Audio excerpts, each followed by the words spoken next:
called JW Core NutriFit. As well as my personal training business, I've been a sports therapist who specialises in working with racing drivers. This video is to promote myself going into 2019, where I want to start working in motorsport again. Before I go into that, please feel free to have a look at my other videos on YouTube. Leave any requests or comments or questions at the end of the video on the thread. I will get back to you as soon as possible. I also have a Twitter, obviously YouTube, Facebook and Instagram account. I run a blog. You can get to all that through my website www.jwcorenutrifit.co.uk.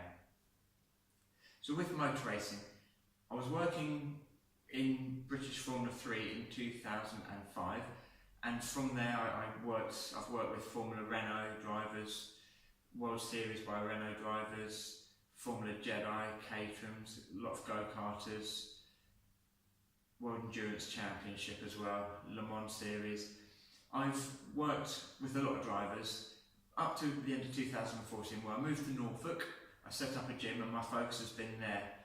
I had the gym for 4.5 years. I've decided to make a change which will enable me to work one-to-one with people in my small personal training office space I have now, but it also opens up the door to get back into motor racing, which is what I really want to do. I couldn't afford the time for the last 4 years, but I'm back. So with the racing, I travel to circuits with drivers as well as working in the gym or with teams. What I provide at a circuit I think is massively important. There's so much attention on the cars, but the driver's performance is often, even now, neglected.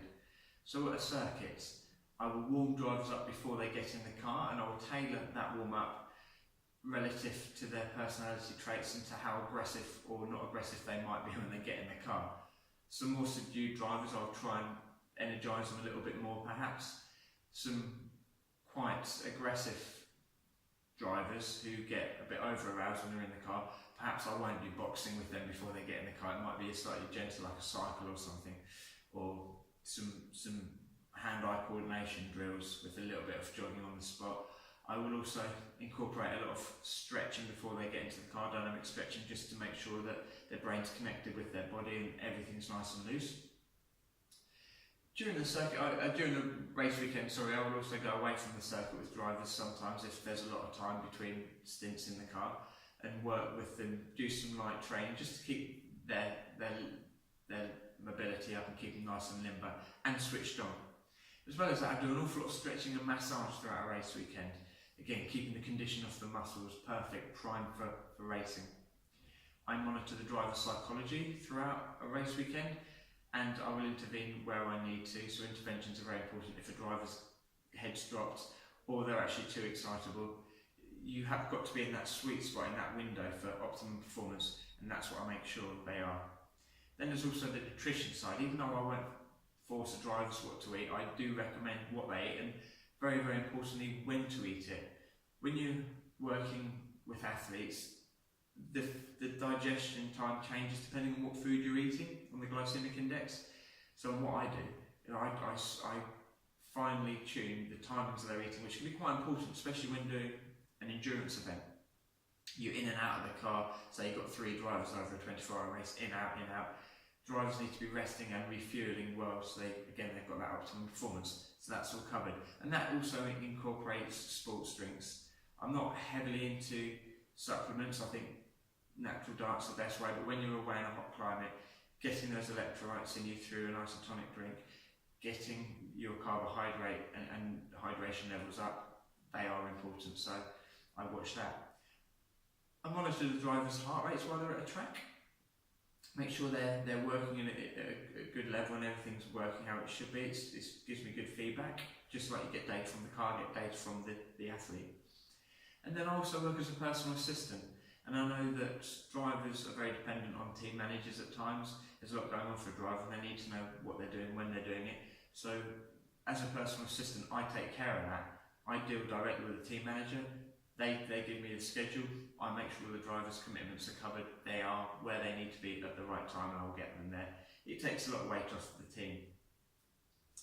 So going into the actual gym, what I do there, I'm very functional training approach.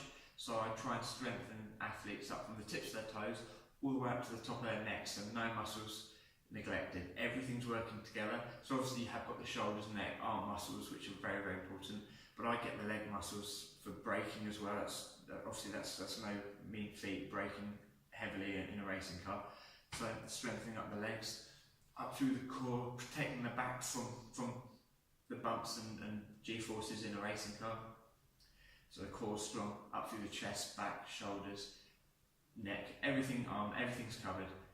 And also work on the driver's endurance and concentration so they don't fatigue and therefore lose concentration and drop off the pace or have an accident.